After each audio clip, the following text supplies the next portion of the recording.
Sup, nerds? I'm Wes. And I'm Aaron. Have you ever wondered, what if it was pandemic, but it also took all of the, 80s horror movies, and they were and then they made a baby board game?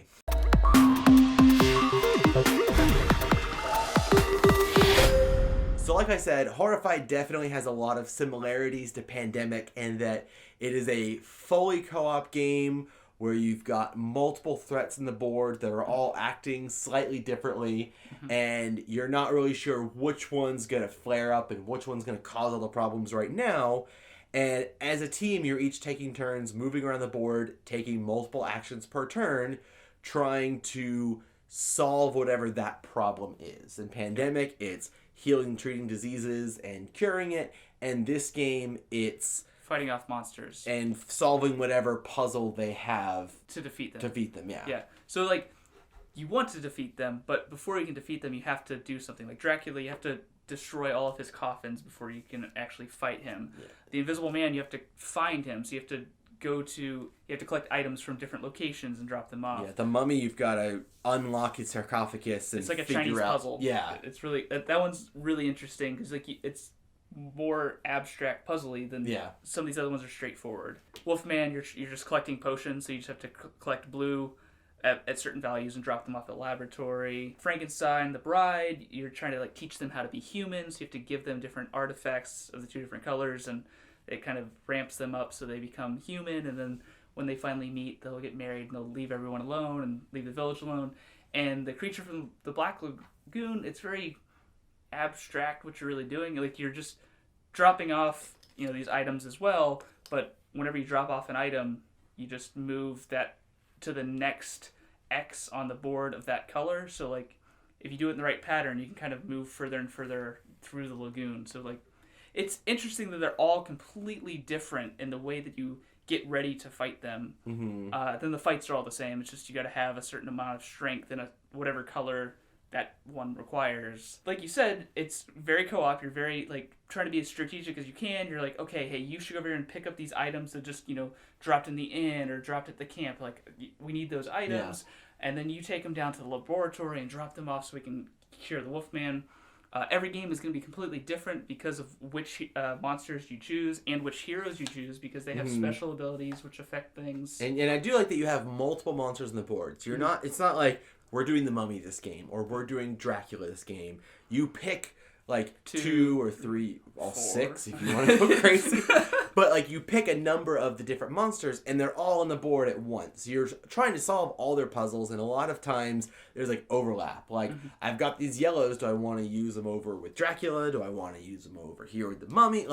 You've got to figure out what's the best way. You can kind of focus on all right, Aaron, you go deal with Invisible Man, I'll stay over here and deal with the creature, and then something pops up where either we get moved or I get something, and now I'm tempted to run over there and do that, and it's a lot of fun stuff. Yeah, if you get knocked out, all of a sudden you're down at the hospital, and that really throws off your plan because you're way up here.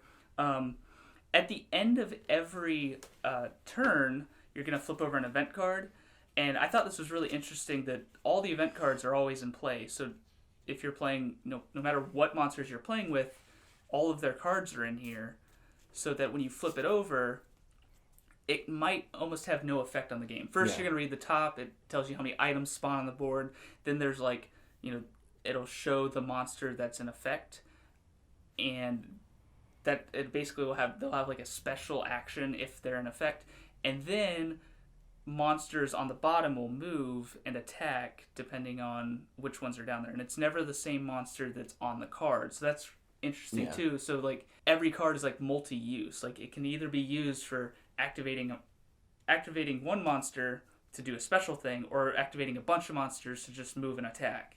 And it does, the fact that you don't have to all right, we're using these guys, pull these cards and make your deck, the fact that you always use the same deck is really nice, because the setup on this game is really surprisingly quick. You get your people out there, different monsters affect, some of the locations may change per monster. Overlay depending on the monster. But again, it's just pop the overlay on there, put your people on their starting positions, put your deck out there, and you're kind of good to go. The setup is 5 minutes maybe once you have your game.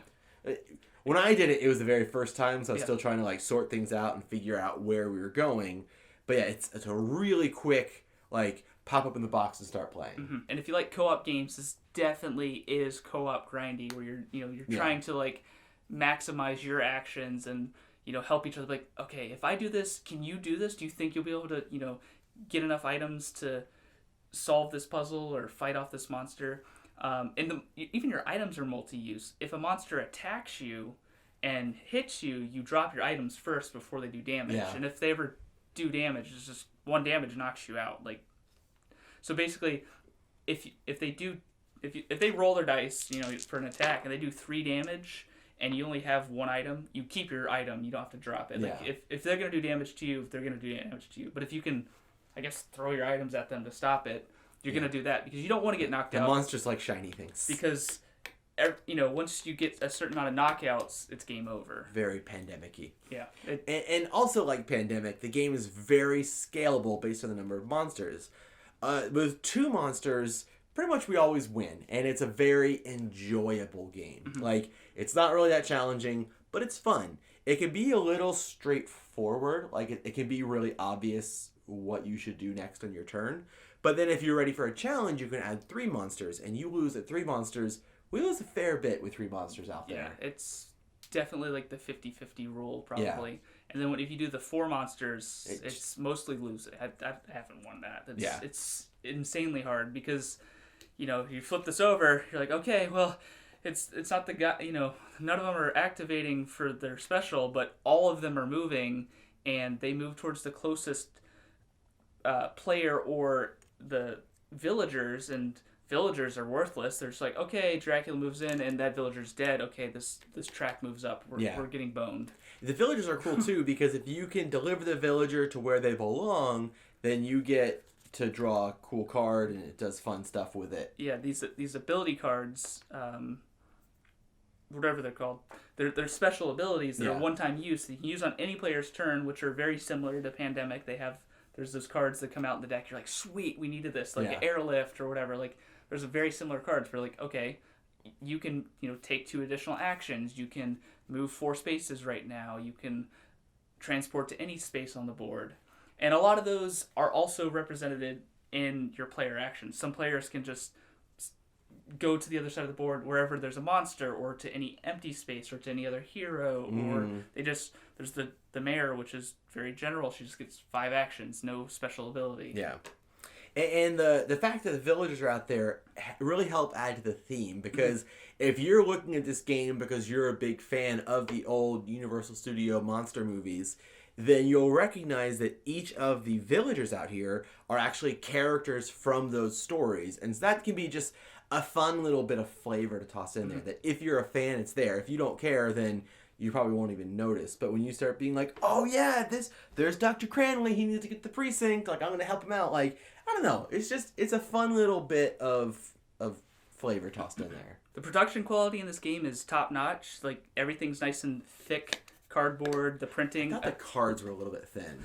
Okay, yeah, the cards are a little thin. Cards are thin. You need to sleeve them anyways because you're going to be shuffling them a lot. Yeah, but the tokens, the monster miniatures are fantastic. Yeah. If you can get the Invisible Man promo, you should do it. He's invisible instead of blue. The fact that your characters are standees. Yeah, I guess that could be upgraded. It's better than pawns. I'd much rather have a standee like this than just like a meeple or a token.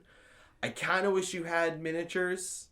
Like, it's not something... If they released a miniatures add-on pack for like $10, I probably wouldn't buy it. But some people would, because miniatures, they add flavor. You can, paint them up and stuff. Yeah. But for standees, I think they're excellent. I love the fact that the villagers have clear bases and all the player characters have colored bases. And they're kind of like sculpted out instead of the square. So it makes it really easy to tell which is different and which is your own. So even though it is just standees, they are really easy to pick out. So for having standees, these are like the best way they could have done standees. I like these ginormous cards for the different monsters. Like, it just feels like a big giant like playing card or something. Yeah, and then the back of it is also a reference on all the different monsters. So whatever monster you're not playing with, you can use this as a reference. All in all, this game was fantastic. It's a blast to play. It's another great... it is another great co-op game. But if you do like co-op games, especially things like Pandemic, like Forbidden Desert, other co-op games, then this game is definitely a blast. I definitely recommend that you check out Horrified. There will be a purchase link in the description box down below. Pick up a copy. While you're down there, don't forget to subscribe to our channel so you'll never be bored.